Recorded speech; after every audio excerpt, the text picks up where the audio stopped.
America's most notorious inmate, sealed inside ADX Florence, the transfer no one was supposed to survive. If you're drawn to stories they tried to bury, smash the like button, subscribe right now, and drop a comment before this gets darker than expected.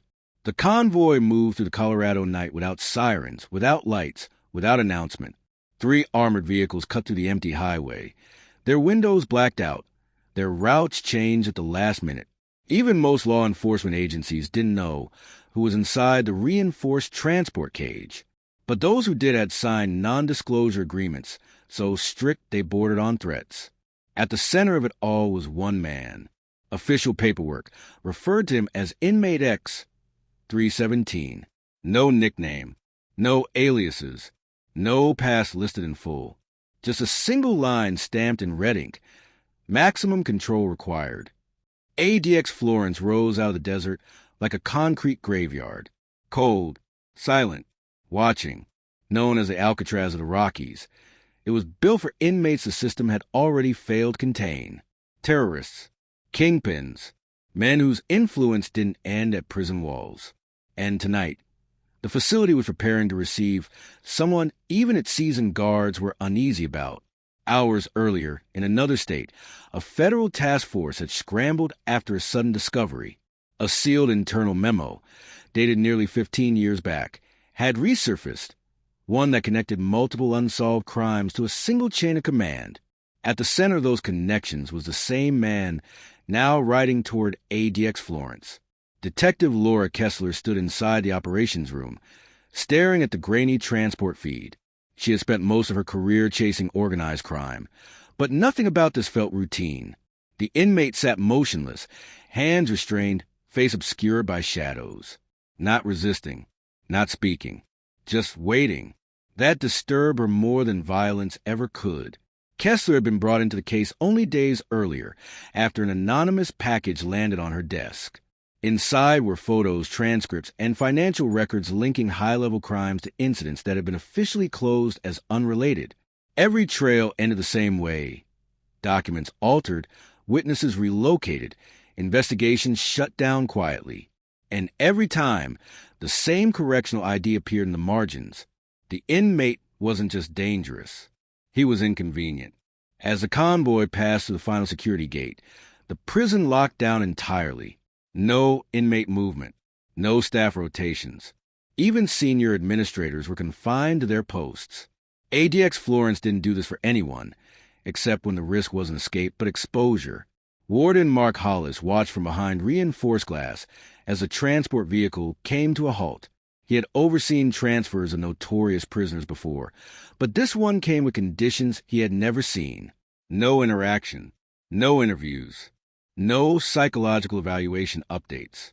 And under no circumstances was the inmate to be housed near anyone with prior federal intelligence connections.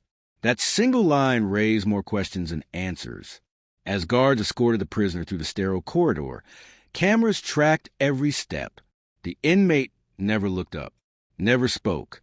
But when they passed security monitor, one guard swore he saw a smile flicker across the man's face. Later that night, Kessler reviewed the documents again.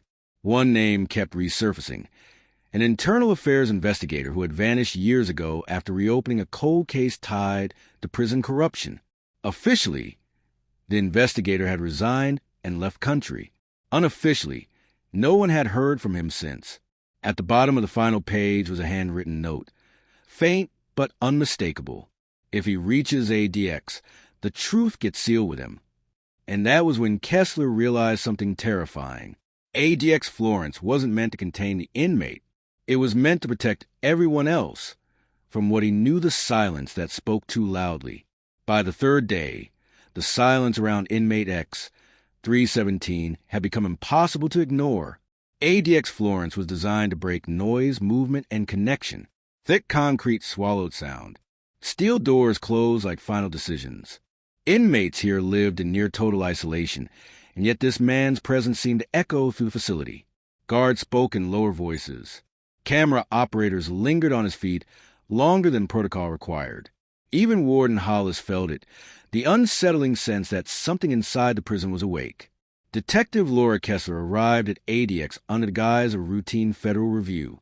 Officially, she was there to audit compliance reports. Unofficially, she was chasing the trail left by the vanished internal affairs investigator. The name from the file, Daniel Mercer, had haunted her since the package arrived. Mercer had been meticulous, almost obsessive. If he disappeared, it wasn't by accident. Kessler's access was limited, but she pushed every boundary she could. Security logs, transfer manifests, redacted medical files. Each document told the same story. Gaps, missing timestamps, edited footage. Someone had been shaping the narrative for years, and ADX Florence was now part of that design. Inmate X, 317, refused all interaction. Psychological evaluations were marked inconclusive because he simply said nothing. No threats, no outbursts, no requests. Guards reported that he stood perfectly still during cell checks, facing the wall, as if listening to something only he could hear. Then the anomalies began. Cameras outside his cell glitched for exactly 7 seconds every night at 2:17 a.m., not long enough to trigger alarms. Too precise to be random. IT blamed outdated wiring. Kessler didn't buy it. Neither did Hollis, though he pretended otherwise. On the 4th night, a veteran correctional officer named Ruiz requested a transfer. Ruiz had worked riots, lockdowns, and high-risk units without complaint. When pressed for a reason, he said only one thing: he knows when we're coming. That statement set off alarms inside Kessler's mind. She cross-referenced shift schedules with incident reports and found a pattern. Every guard who had prolonged exposure to Inmate X, 317, extra rounds, escort duty, extended monitoring, either requested reassignment or took sudden leave. No formal complaints, just quiet exits. Meanwhile, Kessler uncovered something worse. Daniel Mercer's final report hadn't been lost. It had been buried. A retired federal clerk, tracked down after days of pressure, admitted that Mercer had flagged a covert arrangement between private contractors, prison officials, and a classified intelligence unit. Certain inmates weren't just incarcerated, they were stored, moved strategically, silenced permanently, not through execution, but through isolation so complete their knowledge died with them. Inmate X, 317, wasn't the monster they feared. He was the archive. Late one evening, Kessler was granted limited observation access. She stood behind reinforced glass as the inmate was escorted past, shackled, flanked by guards. For the first time, he looked directly at her. His eyes were calm, focused, almost relieved. As he passed, he spoke. Just 4 words. Low, clear. They lied to you. The guards froze. Protocol shattered in that instant. He wasn't supposed to speak. He wasn't supposed to engage. Hollis ordered the corridor cleared, but the damage was done. Kessler felt it in her chest, a certainty that she was no longer just observing the case. She was inside it. Minutes later, alarms blared in a separate wing. A storage room containing archive transfer records had been wiped clean, hard drives missing, paper files shredded. Someone had moved faster than her. And as Kessler stared at the empty shelves, one thought cut through the chaos. ADX Florence wasn't sealing the truth anymore. It was fighting to keep it buried, what the walls couldn't hold. By the time dawn broke over the Rockies, ADX Florence was no longer in control of its own secrets. The lockdown came without explanation. No announcements. No routine. Doors sealed. Corridors emptied, and every camera feed routed through a single internal server. Warden Hollis knew what that meant. Someone above him had taken over. This was no longer a prison response. It was damage control. Detective Laura Kessler was escorted to an observation room she hadn't seen on any blueprint. No windows. No clocks. Just a steel table and a screen showing a single frozen image. Inmate X 317's empty cell. He's been moved, Hollis said, his voice tight. Destination classified. Kessler didn't believe him. Not fully. Minutes earlier, she had accessed Mercer's final encrypted file, hidden inside a mislabeled medical archive. It wasn't a confession. It was worse, a map, dates, facilities, transfers, and names quietly erased from public record. ADX Florence wasn't the end of the line. It was a lockbox. Inmate X, 317, had been a federal intelligence asset decades earlier, tasked with managing sensitive operations that never reached courtrooms or headlines. When those operations collapsed, the solution wasn't exposure, it was containment. They buried him alive in paperwork, isolation, and silence. But Mercer had discovered something else. The inmate had memorized everything. No documents, no recordings, just a living record of decisions powerful people believed were gone forever. That was why he had never spoken, why he never resisted. He didn't need to escape. He only needed the right person to listen. Kessler realized too late that Mercer had been that person and had paid the price. As alarms suddenly cut out across the facility, Hollis's phone buzzed. His face drained of color. "We have an unauthorized presence in sublevel C," he said. "One individual." Kessler ran. Sublevel C was never meant to exist. It housed outdated infrastructure and forgotten rooms, sealed off decades earlier.